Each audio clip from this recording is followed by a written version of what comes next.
Turquia e Grécia, os dois países que por um bom tempo mantiveram relações estáveis e estão agora prestes a entrar em uma acirrada disputa. E esse confronto iminente se deve ao receio que ambos os países sentem em perder territórios para o seu país vizinho, já que ambos os países estão localizados a mais ou menos 1000 quilômetros de distância um do outro e são divididos no meio pelo Mar Egeu, o mar que banha mais de 5.000 ilhas, das quais se destacam Rhodes, Creta e tantas outras. Mas o problema é que a maior parte das ilhas do Mar Egeu pertencem à Grécia, sendo que apenas as ilhas de Busada e Gökçeada são territórios turcos. E é aqui que o problema começa. Por dividirem este mar, os países brigam pela superioridade na região, e isto intensificou mais ainda em 2019, quando Israel, Egito, Itália, Grécia, Jordânia e Palestina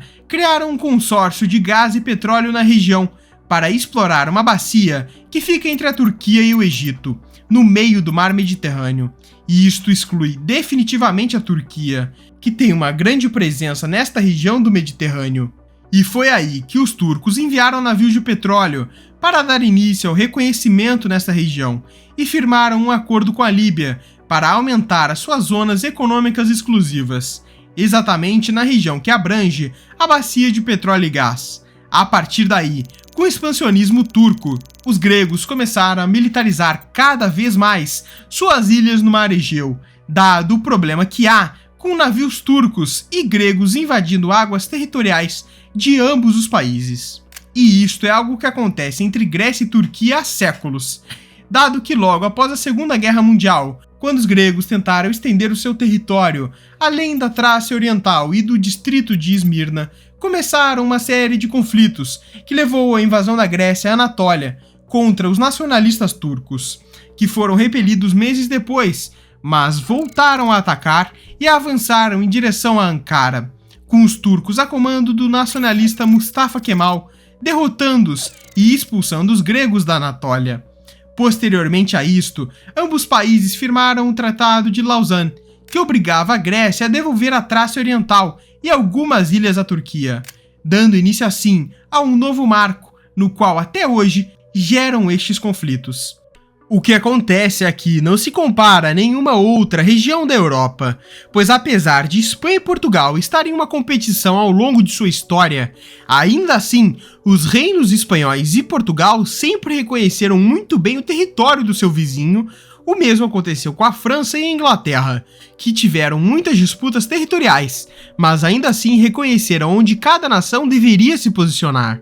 O que sempre foi conturbado entre Grécia ou Turquia, ou qualquer nação que povoou a região, onde estão os dois países. Porque as atuais ilhas gregas, por serem muito divididas, criaram diversas cidades-estado, uma em cada ilha ou regiões ao longo da história, o que sempre dividiu a região do Mar Egeu em diversas disputas territoriais. E mesmo quando essa região foi unificada pelo Império Otomano, por exemplo, ela sempre foi extremamente disputada, exatamente por ser uma conexão entre o Oriente Médio e a Europa. Um dos maiores exemplos é a cidade de Istambul, que já teve diversos nomes e foi disputada pelos romanos, mas também pelos bizantinos e pelo Império Otomano, justamente porque conecta as importantes ilhas gregas ao Mar Negro, servindo como uma passagem natural entre o leste europeu, a região dos Balcãs e o Mar Mediterrâneo. Dessa forma, a Turquia e Grécia têm os seus motivos históricos,